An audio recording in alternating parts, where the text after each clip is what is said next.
আমি মির্জা বানিয়ামিন বেগ। আমি ঢাকা 17 আসনের 90-এর ছাত্র নেতাদের একটা বিশেষ টিম, সেই টিমের আমি টিম লিডার। এই টিমের নেতৃত্ব দিচ্ছেন জনাব নাজিমুদ্দিন আলম, সাধারণ সম্পাদক জাতীয়তাবাদী ছাত্রদল 90-এর কমিটি, এবং এজিএস ছিলেন ঢাকা ইউনিভার্সিটি। আমরা আলম ভাইয়ের নেতৃত্বেই একটা বিশেষ টিম এখানে আমরা কাজ করতেছি। আমরা চেষ্টা করতেছি ভোটারের কাছে যাওয়ার জন্য, তাকে টাচ করার জন্য, আমরা যাতে ভোটারকে স্পর্শ করতে পারি।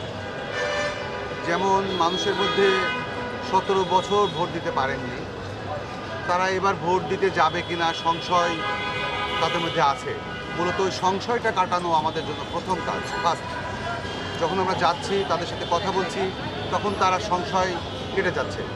তারপরে আমরা যখন আশ্বস্ত করতেছি যে নিশ্চয়ই আপনারা ভোট দিতে আসলে আপনাদের কোনো অসুবিধা হবে না, তখনই তারা আসার জন্য আশাবাদ ব্যক্ত করছে যে নিশ্চয়ই আমরা যাব, এবং তারেক রহমানকে আমরা ধানের শীষে এবার ভোট দিব। আমরা তার বাবাকে ভোট দিয়েছি, কেউ বলছে আমরা মায়ের সাথে এতদিন ছিলাম, সো তার জন্য যাব। আর অ্যাকচুয়ালি আমাদের স্বাধীনতা, সার্বভৌমত্ব, রাষ্ট্র পরিচালনার সুদীর্ঘ অভিজ্ঞতা নিয়ে জনগণের আস্থা অর্জন করতে চাই বিএনপি। সুতরাং এই লক্ষ্য অর্জনেই 17 নম্বরে আমরা ব্যাপক আকারে চেষ্টা করতেছি ভোটারের কাছে পৌঁছানোর জন্য। আমি ইকবাল হোসেন রুবেল, গুলশান থানা মৎস্যজীবী দলের সভাপতি।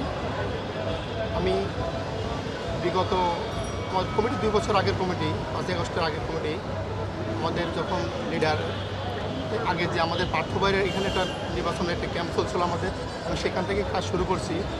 যখন লিডার আসছে তখন থেকে আবার আরও আমাদের মনে এটা বেশি হচ্ছে যে আমরা আমাদের জনগণের নিয়ে কাজ করতে সুবিধা হচ্ছে। আমরা প্রত্যেক ডোর টু ডোর আমাদের লিডার যেগুলো পরিকল্পনা করছে, কিছু আমাদের সিন্ডিকেট পরিকল্পনা আছে, এগুলো আমরা প্রত্যেকটা ফ্যামিলির কাছে যাচ্ছি, যাই পৌঁছে দিচ্ছি।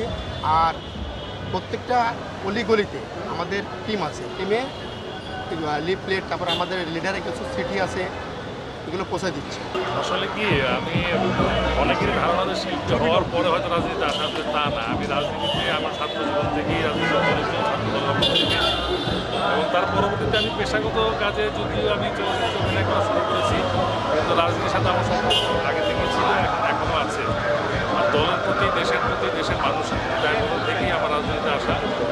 মানুষের অধিকার আদায়, মানুষের অধিকার প্রতিষ্ঠা, সুন্দর সমৃদ্ধ বাংলাদেশ গড়ে তোলার মতোই আকাঙ্ক্ষা নিয়ে আমরা রাজনীতি করি। আর আপনারা জানেন, যেহেতু বিএনপি তার জন্মলগ্ন থেকেই বাংলাদেশের মানুষের অধিকার আদায়, অধিকার প্রতিষ্ঠার আন্দোলন, অধিকার প্রতিষ্ঠা রক্ষা করে চলেছে, তাই আমি বিএনপির পতাকা দলে আমার নিজের রাজনীতি জীবনকে নিশ্চিত করতে চেয়েছিলাম। তাই বিএনপি করি, এবং বিএনপির জন্য, দেশের মানুষের জন্য, দেশের মানুষের কল্যাণের জন্য, সার্বভৌমত্বের জন্য আমি রাজপথে থেকেছি। এখন মানুষের সরকার কায়েম করার জন্য, মানুষের অধিকার কায়েম করার জন্য রাজপথে আছি, প্রচার চালাচ্ছি। ইনশাআল্লাহ যে দলটি গত 17 বছর নানা অত্যাচার, হামলা মামলা সহ্য করে জনগণের অধিকার আদায়ের